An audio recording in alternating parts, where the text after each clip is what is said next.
from the 22 News Broadcast Center, your local election headquarters. This is a debate for the 2nd Congressional District seat. And now, here's Rich Teddemer. Good afternoon, and we welcome you to a special Your Election Headquarters presentation here on 22 News. Today, we're hosting a debate between the candidates running to represent the Massachusetts 2nd Congressional District. That district includes much of central Massachusetts, but also includes large portions of Hampshire and Franklin counties and a single precinct in the Hamden County town of Palmer. And joining us in studio today are Congressman Jim McGovern, the Democratic congressman, and Republican challenger Tracy Lovvorn. Thanks for being with us today. We appreciate it. We'll start with opening statements, and each candidate will have 1 minute to make that opening statement. And by virtue of the coin toss, Congressman McGovern, you go first. Thank you. Well, thank you very much. I'm very proud of my service to the people of the 2nd Congressional District. I'm proud of my record of accomplishment. I'm proud of the issues I've stood for in Washington, D.C. I believe these are the most consequential elections of our lifetime. An awful lot is at stake.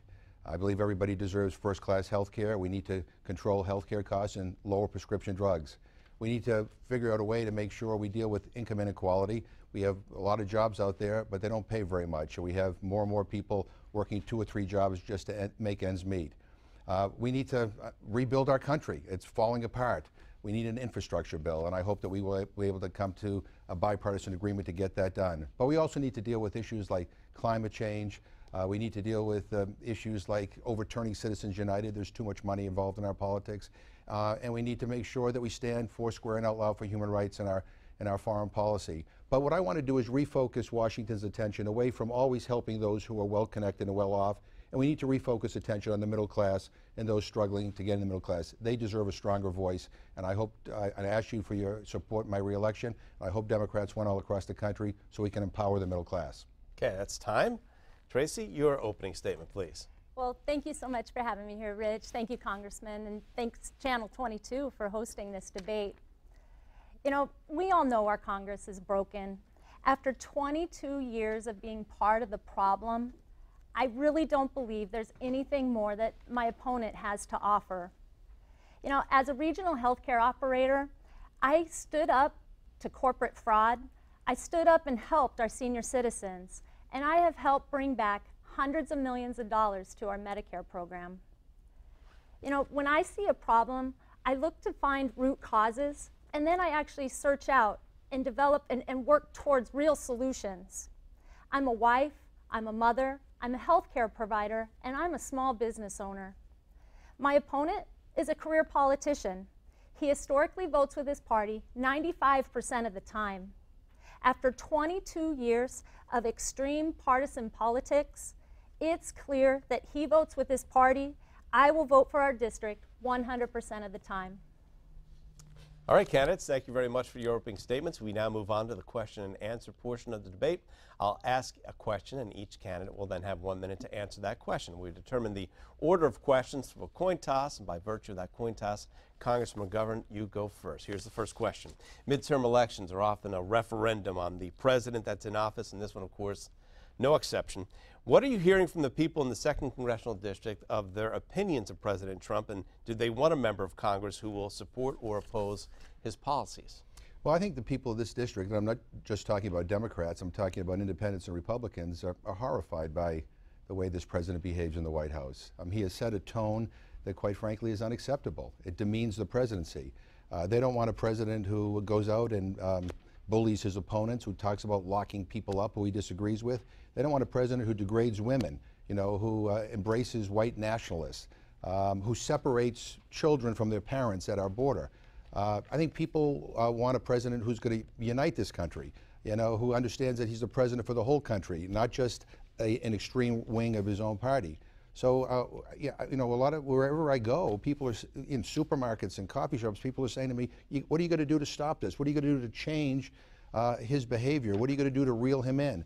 I think a lot of people are going to be voting for Democrats in this election because they want to check on this presidency. They want to reel him in, and they want to hold the presidency in our country to a higher standard.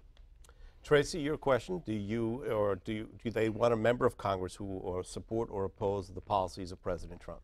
You know, what I hear when I'm out talking to people in our district, knocking doors, going to different events, what I hear is people saying that this election, it's about our district. you know, what has the focus been on our district? Our president has a job to do, and quite frankly, a lot of the policies that our president has enacted has helped many people in the district. Like I said, I'm a small business owner. The decrease in excessive regulations has helped me directly. I'm a physical therapist. I was able to actually hire an additional physical therapist so that I could actually do work on the campaign. You know, I talk to people a lot, and they say, we hired the president to do a job, and he's doing the job that we hired him for. When they want their representative to go down, represent them. We have an opioid epidemic that we need to address. We have bridges falling down in Western Massachusetts. We have increasing poverty. When the rest of the United States has been doing well, we're falling behind. Okay, that's question number one. Question number two, first you. Tracy. President Trump has taken steps to roll back the Affordable Care Act, the health care law often referred to as Obamacare. What is your opinion of the Affordable Care Act, and how should Congress move forward on health care in the next term?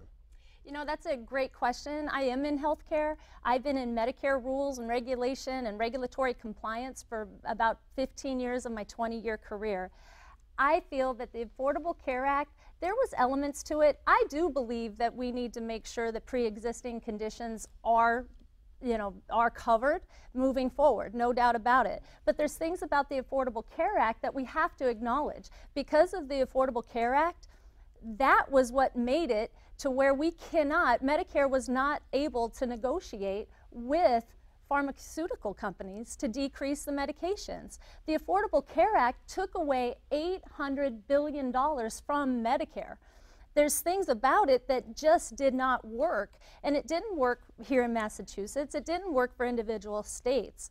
The system that we do have in Massachusetts did work for Massachusetts, and we should be able to do what we need to do for our state, and that should be true for every other state out there.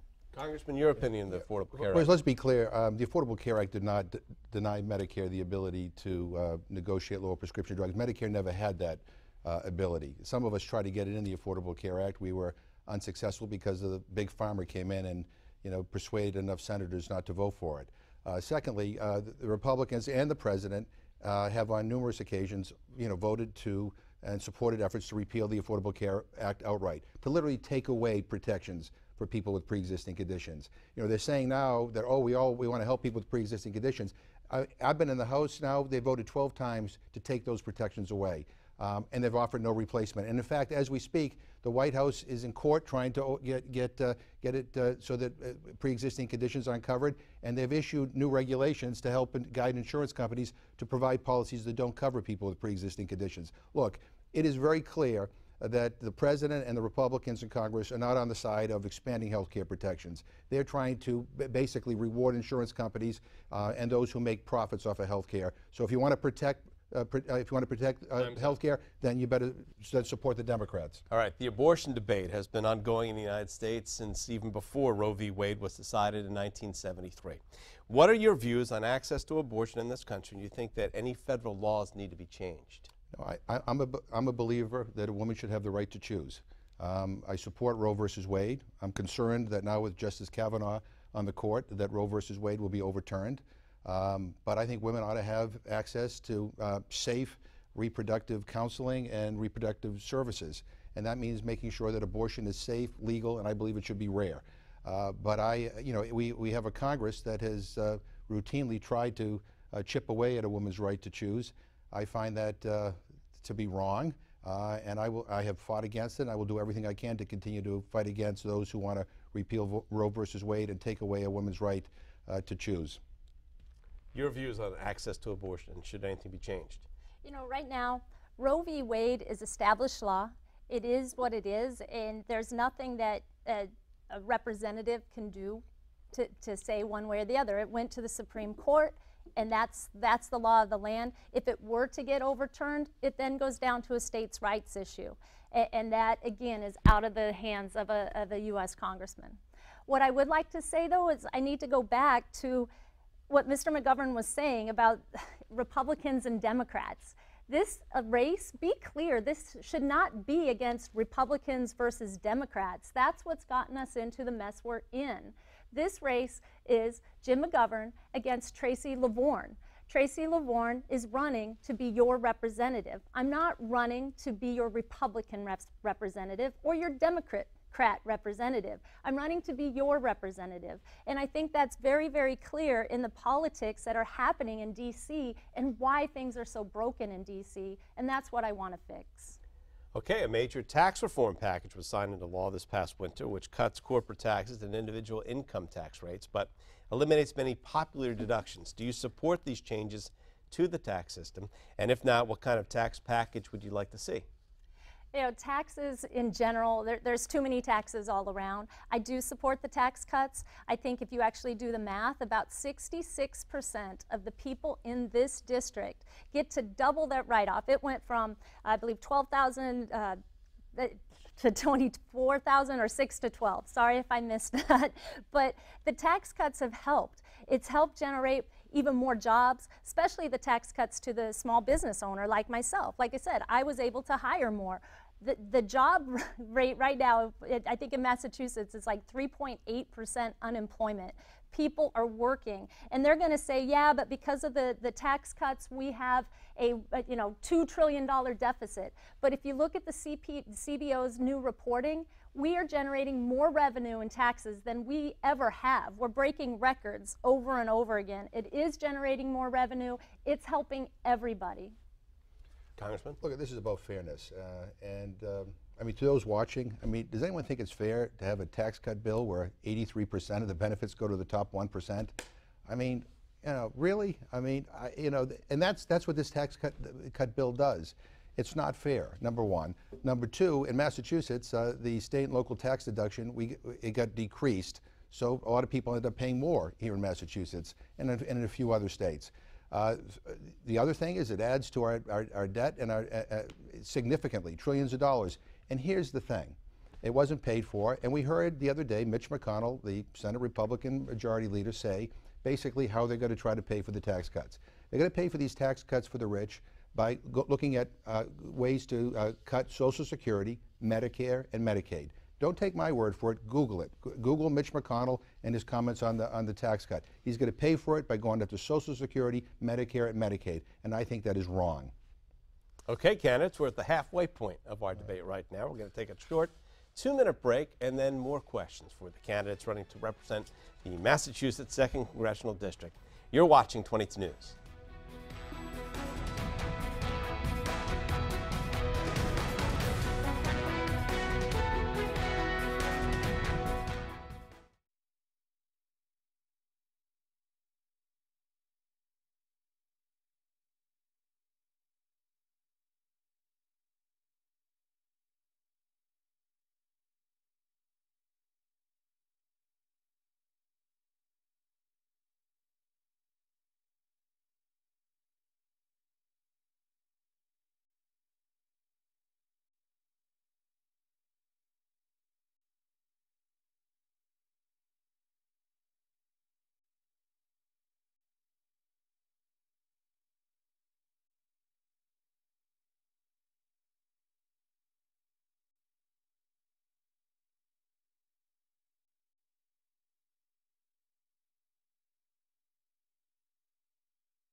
Welcome back to the debate between the candidates running for the Massachusetts 2nd Congressional District. Democratic Congressman Jim McGovern and Republican challenger Tracy Lovvorn are here, and we continue with questions and answers to the candidates. And Congressman McGovern, you get the next question here. President Trump has imposed tariffs on several products from several different countries, including China, in an effort to reduce our trade deficits. Do you support these moves, and what kind of effects do you think these tariffs have had or will have on the residents of the 2nd District? Well, first of all, I do agree with President Trump when he says that our trade agreements haven't been fair, because they haven't been. And they have hurt a lot of American workers, and countries like China, have exploited these trade agreements. So I do think we need to hold China and other countries that are behaving unfairly to account. But I think his proposal of imposing these massive tariffs on China have backfired. I hear from businesses all throughout the 2nd Congressional District that they're hurting, that these tariffs and the counter tariffs that are being imposed are hurting their businesses. They're going to have to lay people off. They're not able to expand.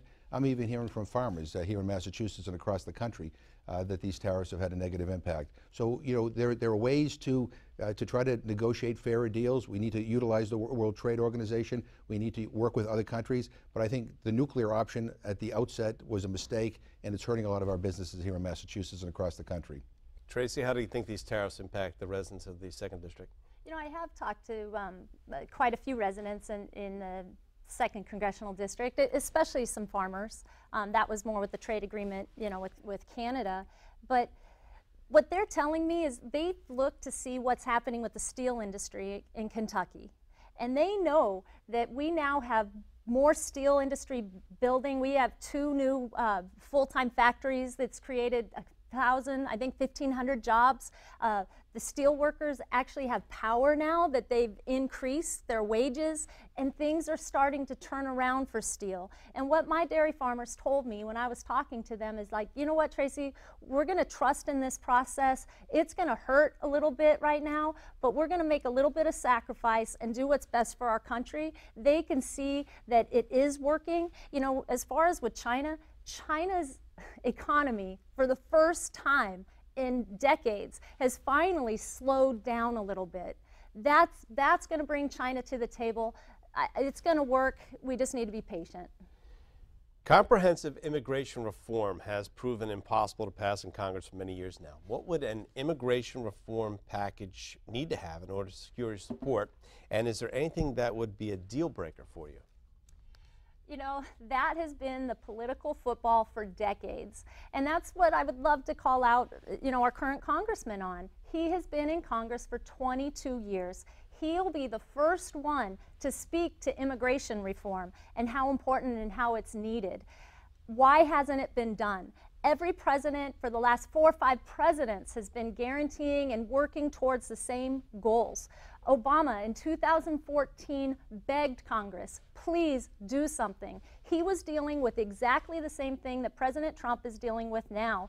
We have people coming up from El Salvador and Honduras, tens of thousands at this point, coming up to the border, and when they get here, what's going to happen? Congressman McGovern was just in Honduras and El Salvador 2 months ago. While he was there, what did he hear? What's going on? What does he know about these people coming up? It's a very organized group. They're very well funded. There's something happening right now that we're going to have to deal with. Okay. Congressman, your feelings on immigration reform? Well, we could talk about conspiracy theories all night, but the bottom line is people are coming here because conditions in places like Honduras and El Salvador are very dangerous. Families are fleeing for their lives. It's more dangerous in El Salvador today than it is in Afghanistan. That gives you an indication of how much high level the violence is. But we need comprehensive immigration reform, and I've been willing to work in a bipartisan way to get it. When George W. Bush was president, I didn't agree with him very much, but he actually proposed a comprehensive immigration reform bill that would help kind of streamline our process, give people an opportunity to become citizens. They have to pay a fine because they broke the law, but I mean, it was a comprehensive package that had broad bipartisan support and passed the United States Senate. I was going to vote for it because it was going to be a solution to our current inadequate immigration laws. Unfortunately, the Republican Speaker of the House said we're not even going to schedule for a vote. And that's one of the problems with Congress. I mean, we ought to bring these issues before the full Congress. We ought to have debates, and people ought to vote and let the chips fall where they may. You don't have to agree on everything to agree on something, and I think there was an opportunity to agree on comprehensive immigration reform. I think Republicans and Democrats can agree that the opioid crisis continues to be a problem nationwide, especially in central and western Massachusetts. What do you think that the federal government needs to do in order to get the problem under control? One is we need to hold big pharmaceutical companies accountable because they're a big part of the reason why we have this problem. Two, we need to support local initiatives. You know, I think, you know, there's no like one glove fits all approach to this. I'm working with the Opiate Task Force in Franklin County. I've been working with the DA's office, you know, in Worcester and other and health organizations trying to help get them federal money to be able to implement local strategies that are having an impact. You know, we need to address the opiate crisis as a health care issue more than a criminal justice issue, but there are strategies that are working in our community here that deserve support. And so what people are looking for is not more press releases to say we have an emergency crisis here. What they're looking for is the resources from the federal government to flow down to the states and to the cities and the towns and to the organizations that are having an impact to support their work, and that's what I've been committed to. Tracy, what do you think the federal government needs to do to get the opioid crisis under control? You know, I think a lot of what Congressman just said is some things that are needed, but these are things that have been needed for a long time. The things with immigration reform, talking about the opioid epidemic, this isn't new. This has been going on for years. We're going to talk, I'm assuming, pretty soon about infrastructure. These are things that have been impacting our district for years and years. Our current congressman has been in Congress for 22 years. For his first 20 years in office, he's responsible for 8 bills. 6 of those 8 bills were naming post offices and other government buildings. Not once have I seen a bill that Jim McGovern has made that helps support anything to do with the opioid crisis, nothing to support immigration, nothing to help support our infrastructure. He's had 22 years to work on all these problems that we can all agree on, but nothing has happened. That's what I want to bring to the table. I want to represent us, and I want to focus on District 2.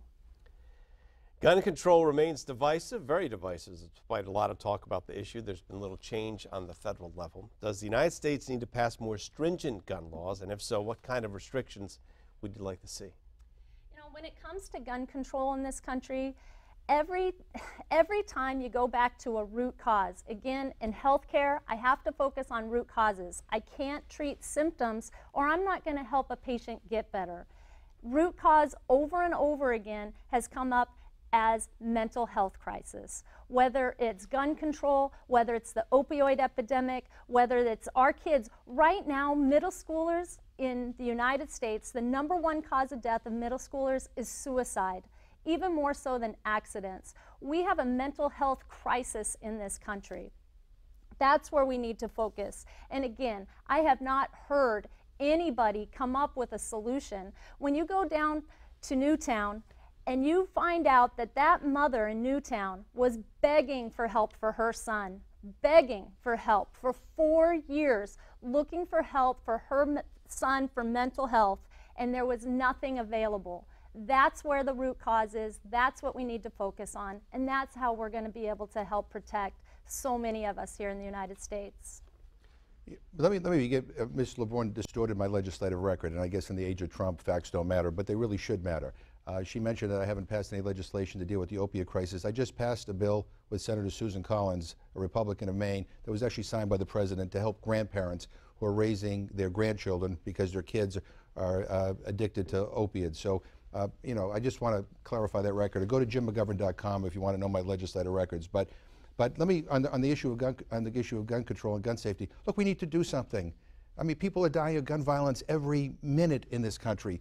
We have massacres that occur. I mean, my kids are, you know, when they go to a movie, look for the exit sign because people are being massacred in movie theaters, in schools, you know, in concerts, at nightclubs. And all Congress has done, because of the stronghold of the gun lobby, is have a moment of silence. There are young people all across this country who are rising up and saying, do something. Well, I'm with these young people. We ought to expand universal background checks. We ought to ban bump stocks. We ought to ban assault weapons. We ought to at least debate these issues. And it is really unconscionable that Congress, because they've been so intimidated by the gun lobby, has done absolutely nothing. It's time to act. Wow, we got a lot of debate and a lot of topics on the table here. There's a lot of work to be done. There's no doubt about that. It is time now, though, for closing statements. Each candidate will get 1 minute for that closing statement. And by virtue of a coin toss, Congressman McGovern, you get the first closing statement. Yeah, well, thank you very much. Look, there are a lot of issues that are on the ballot on November 6th. We've discussed many of them here today. But there's one issue that I think is also on the ballot that is worth considering, and that is the issue of decency. You know, this president has set a tone for this country that I think is indecent. I mean, he has degraded women. He has separated children from their families at the border. He has attacked his opponents and said they should be locked up. I mean, every day there's a new offense. He's embraced white nationalists.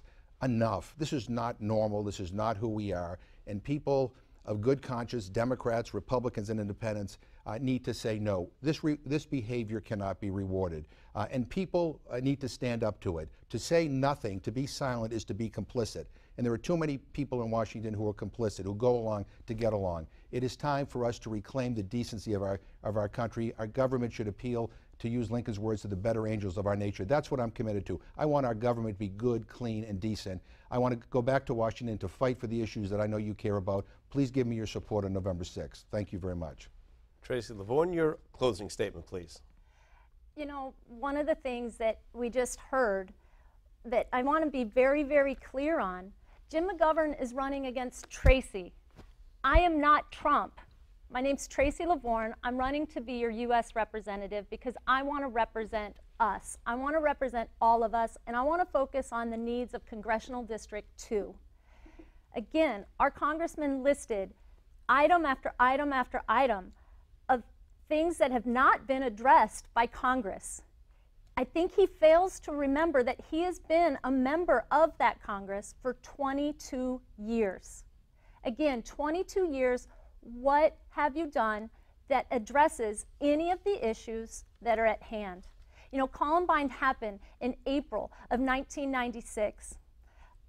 Our congressman, 99. Our congressman has been in government since 96. That is the Columbine generation. My sons grew up in that Columbine generation. I want to get to the root cause of gun control. I want to get to the root cause of a lot of these issues and actually cause change. Okay, candidates, thank you very much. That concludes our look at the candidates running for the Massachusetts 2nd Congressional District. Our thanks to Jim McGovern and Tracy Lovvorn for being here today. Be sure to join. That's right. That's happening tonight. Red Sox. That's right. Now tomorrow, it's a debate among the Senate candidates in the Worcester, Hamden, Hampshire, and Middlesex District. Election day, of course, is Tuesday, November 6th. Go vote. Early voting is going on right now. If you missed any of today's debate, you can watch it again on our website at wwlp.com. I'm Rich Teddemer. Thanks for joining us. Have a good afternoon. Thank you.